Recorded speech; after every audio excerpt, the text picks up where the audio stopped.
kapatid, okay? Nung nakita kita sa likuran, sa backstage, nakita ko ganyan ang itsura mo. Hindi ko malaman kung mukha kang kinuryenteng pusa, ikaw si Larry of the Three Stooges. Pero ngayon nung nag-perform ka, natanong ako, sabi ko, Tuesday, sino nga yan? Don King pala. Kaya ganyan ang dinadrama. Pero isa lang ang masasabi ko, Arnelli, na napatunayan mo sa gabing ito.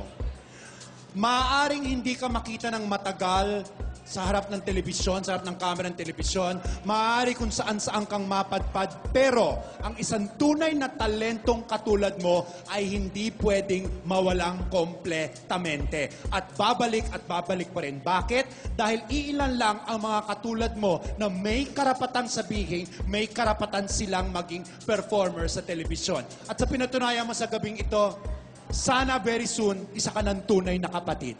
Let me see you. Thank you very much, Rex Joey. Tuesday, what do you think? Kapatid, bukod sa hanga ako sa pagiging performer mo, sa lahat-lahat ng talentong meron ka, yung pagkatao mo, doon ako mas saludo. Kasi si Arnel po, mahal po yan ng lahat ng matatanda. Dahil napakalaki ng puso ng taong ito. Enlargement of the heart, yun po ang kanyang sakit. Kung talent lang ang pag-uusapan, dead man ako doon sa technicality dahil alam na natin yon. Mahusay ka at binigay na sa'yo ang lahat. Perfect ka actually. Tumangkad ka lang ng konti at gumwapo ka lang ng konti pa. Kasi yun na lahat. Pero I love you and good job. Thank you. Welcome, kapatid. Yes. Thank you very much, Tuesday. Derek Odi, what do you think? Ako sobra akong happy na ipinakita ni Arnel ang multi-talents niya. Kasi talagang matagal ko nang kilala si Arnel. What you don't know is he actually studied in conservatory.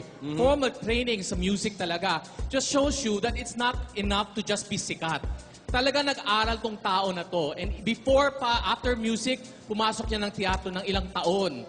Before he became a comedian. So this boy daw, Slash girl. has all the right to say artist talaga siya. And I'm so glad na pinakita mo yan. What you did on that piano is very, very difficult. And what people don't know is Arnel even composes music.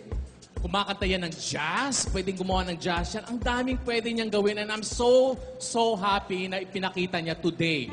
To show all the young people out there that to be a good artist, you have to study. Kasi pag nagkaroon ka ng break, ready ka na. That's the big message there. And this man has been ready for a long time. Brother, so proud of you. So proud of you. Thank you very much, Derek Odi. Thank you. Thank you very much for showing genuine talent on the stage of Talentadong Pinoy. Arnel, you can now relax. Good luck with the judges' scores later on. Matagal nang gustong gawin ng ating susunod na celebrity ang kanyang talentong ito. Nako, nakakasama. At sa wakas, magagawa na niya to. Alamin natin kung ano nga ba ang talentong ipapakita niya. Pangarap ko talaga gawin tong prod na to, tong kantang to. Matagal ko nang gustong kantahin. Actually, first time ko siyang inaral.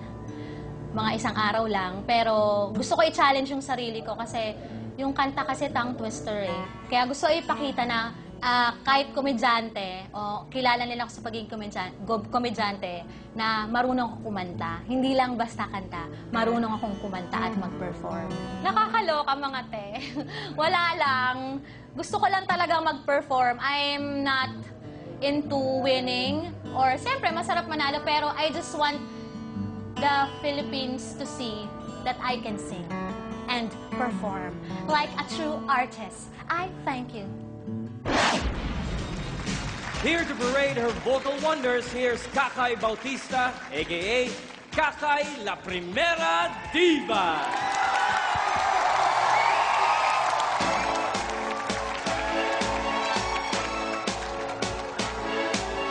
Don't tell me not to live, just sit and follow. Life's canyon, sister, dog, the sun is butter. Don't tell me you're allowed to rain on my parade. Don't tell me not to fly, I simply got to. If someone takes a spill, it's me, not you. Who told you you're allowed to rain on my parade? I'll march my band down. I'll beat the drum. And if I stand up, your turn at that, sir.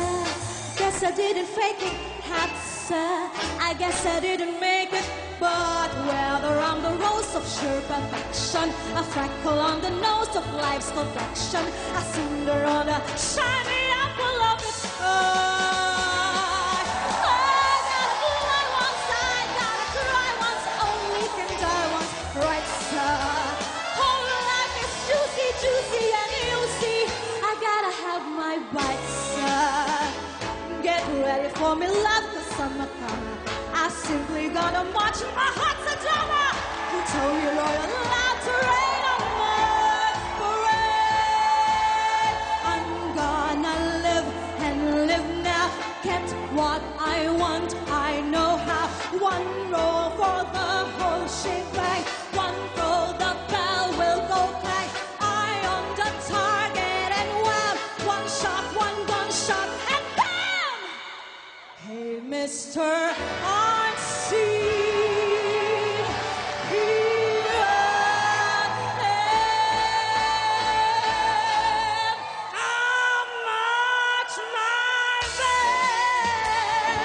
Now I've been night long, and if I find out your turn at bat, sir. I guess I didn't fake it, hat, sir. I guess I didn't make it. Get ready for me, love, the summer comer. I simply gotta march my heart to drama. Nobody, don't nobody is gonna rain on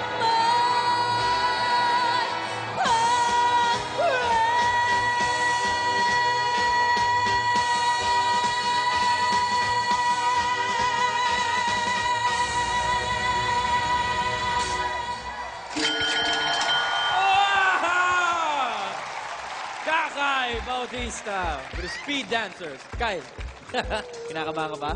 Sobra! Kanina pa nanlalamig ang kamay ni Kakay sa backstage. Direk, what do you think about Kakay's performance?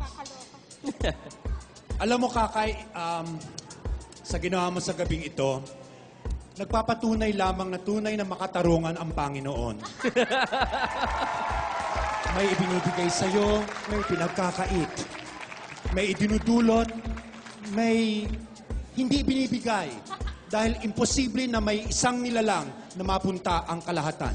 Sa gabing ito, impressed ako sa iyong kasuotan bilang isang dagang Costa. Dahil ngayon lang ako, tignan mo, impressed din ang audience sa iyong impersonation ng isang umaawit na dagang Costa. Pinatunayan mo, Kakay, na you're not just another pretty face. Thank you very much, Direk Joey. Ayos na. Tanggal na yung kaba. Ayos, okay. Nakakabahan talaga siya, oh. Come on, Mars. Tuesday, what do you think? Ayan. She's not just another pretty face. She's a beauty with a purpose. With a purpose. Mare, meron na akong request bago ako magsalita ng kahit ano. Close your mouth, 5 minutes. Nahirapan. Hirap, Mars. Mare, alam mo lahat sa'yo nauuna. Nauuna yung galing mo bago pa malaman ng mga tao kung sino. Ang galing nito. Sino ba to? Lahat ng taong tanungin ko, ay si Kakay po yan. Ganyan. Nauuna ang nguso mo bago ang katawan mo. Nauuna lahat. Ang galing mo, Mars. Wala masabi. Pero alam mo, yung pinakamaganda talaga sa'yo, Kakay, kagaya ni Arnel, bukod sa talentado ka at napakahusay mo, napakabait mo ring tao. Tama si Direk, kung merong ibinigay, may pinagkait. Pero sa'yo, pakiramdam ko, perfect ka, te. Pareho tayo, iilan lang tayo nila kay Brosas. Gawa tayo ng club, The Perfect Girls Club. Mabuhay tayo, go!